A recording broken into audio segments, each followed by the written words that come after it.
História e teologia da história. Ao longo da história, né, vamos continuar continuação do vídeo anterior lá. Ao longo da história, né, do conteúdo anterior, ao longo da história, no desenvolvimento das mais variadas culturas, né, sempre houve um esforço de compreensão do sentido da presença humana na Terra, né? Acompanhando esse esforço, sempre esteve presente a confluência entre as habilidades intelectuais, como os saberes científicos e a filosofia, e os exercícios espirituais, sendo esses últimos obras dos sistemas religiosos. Contudo, não há nenhum outro sistema de pensamento tenha que tenha se desenvolvido no interior de uma religião que procurou explicar a fundação do mundo, a criação do homem e o seu destino futuro, né? Seu trajeto final, levando em conta o fato de que um Deus tenha se feito homem, habitado a terra e se sacrificado em prol da salvação do próprio homem. O cristianismo é a única em toda a história humana que concebe isso.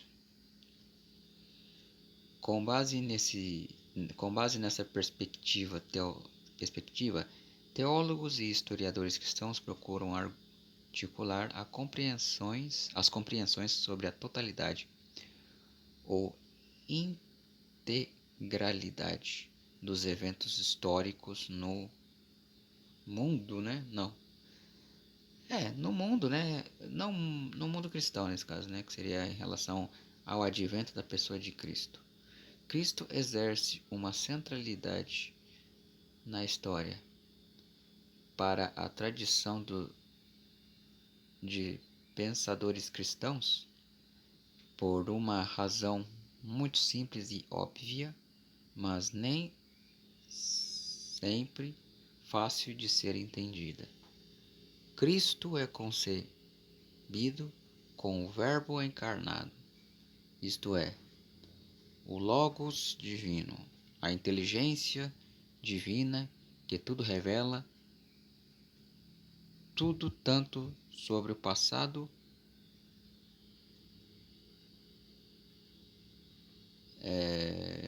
anterior ao seu advento, quanto sobre o porvir, o futuro. Para a teologia da história, a disciplina que estuda a centralidade de Cristo na história e na vida, na morte e na ressurreição de Jesus Cristo, que estão os mistérios e a fonte de sabedoria para entendimento da própria história da humanidade, né? Segundo vocês estão vendo aqui, né? Aqui fala desde o longo da história e tal, etc, desenvolvimento das várias culturas, né? E que sempre teve um esforço para explicar e tal, compreender determinadas coisas envolvendo a presença humana na Terra, né? Na Terra e tal. Bom, vamos prosseguir. O fato de Deus, em Cristo, ter se tornado um ser histórico, um homem, estabelece um cruzamento entre a eternidade e o tempo. Desde as origens do cristianismo, na era dos apóstolos, há uma tentativa de sistematização dessa concepção, né, conceito.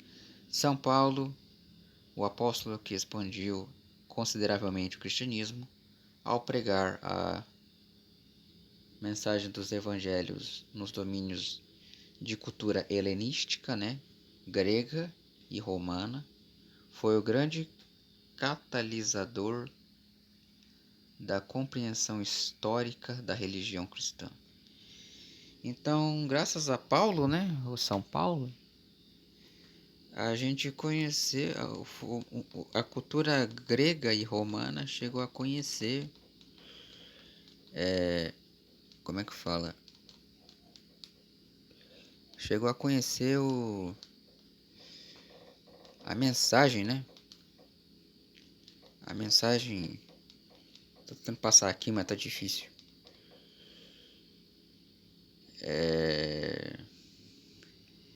A mensagem nesse caso,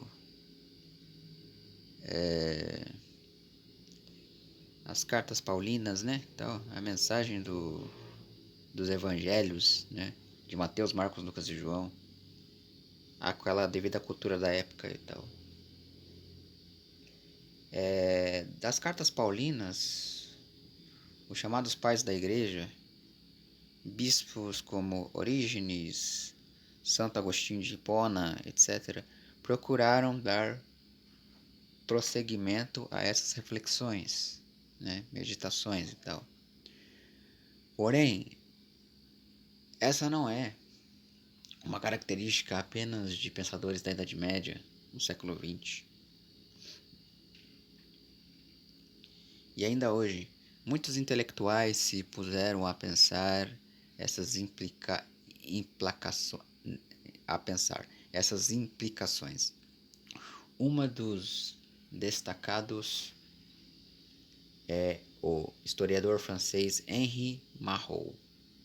Diz Marot que se após a vida terrestre do Verbo encarnado, que constitui o centro como o seu núcleo, a história humana continua a se desenrolar e porque o tempo é ainda necessário para permitir o pleno crescimento do corpo místico de Cristo.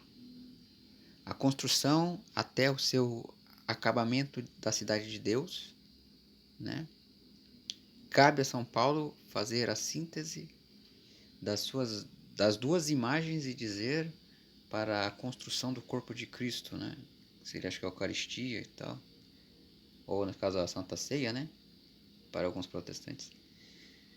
A história alcançará seu termo quando a obra começada na encarnação estiver plenamente realizada e assim plenamente terminado este mistério da vontade benevolente de Deus, isto é, né, essências. Reunir, recapitular todas as coisas em Cristo. O corpo místico de Cristo é o verdadeiro sujeito da história, assim como o acabamento de seu crescimento e a razão de ser e a medida do tempo que ainda corre.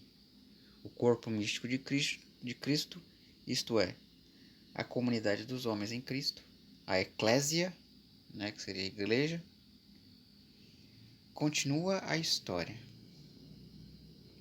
segundo os teólogos da história, enquanto história da salvação e não como uma mera história, sem sentido aparente.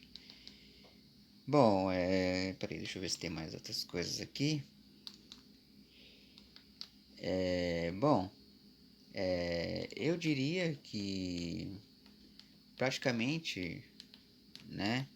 Oh meu Deus, está carregando conteúdo. Bom, assim, oh meu Deus.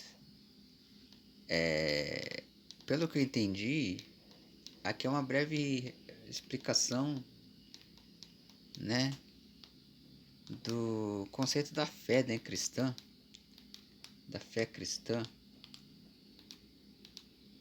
em relação à vida de Cristo e a questão da teologia surgindo na história e tal, né? E como vocês estão vendo aqui, né? Vou mostrar essa parte aqui. A teologia da história é uma forma de pensamento desenvolvida pela tradição cristã que pensava toda a história humana à luz da revelação divina, né? Aí aqui tem uma pequena imagem do apóstolo São Paulo, né? Foi responsável pela criação de uma ampla aceitação da fé cristã em ambiente clássico, grego e romano. Olha aqui. Não sei porque tem uma espada ali, mas tudo bem. E aqui foi o tema que foi abordado, né? Que eu li para vocês e tal. E pelo que eu entendi, o Logos, né? Divino e a inteligência divina, né? O saber divino, se encarnou na pessoa do Cristo. E isso é visto como algo revelado ou algo verdadeiro, entendeu? Algo do tipo assim. Eu vou colocar dois conteúdos juntos, só que eu vou dar uma pausa aqui, depois eu volto de onde eu parei, tá? E também eu vou postar esse vídeo depois, que eu vou entrar num período de férias aí, né? Até o dia 1 de janeiro, para voltar com todo o vapor, com conteúdo novo para vocês, tá bom? Deixa eu só encerrar esse conteúdo aqui da teologia e a gente vai falar sobre outros assuntos, para não ficar muito maçante. Voltamos, galera, voltamos. Vou finalizar esse conteúdo agora. O apóstolo Paulo, né, ou São Paulo, por exemplo, para vocês entenderem aquilo que eu li, reconhece que Deus se revelou entre os povos, a ponto de dizer que estes são indesculpáveis por serem idólatras e tal.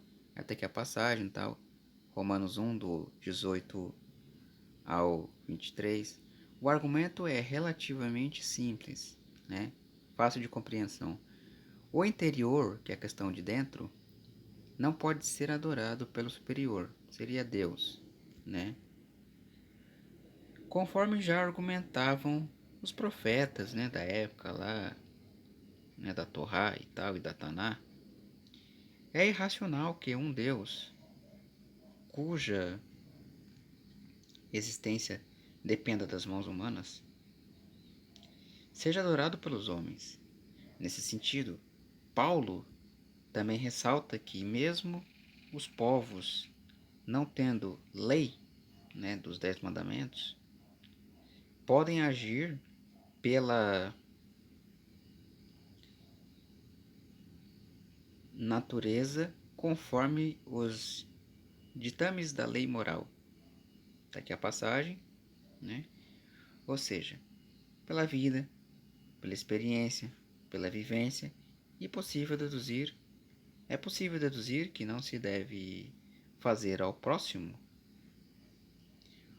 o que não se quer que seja feito a nós mesmos.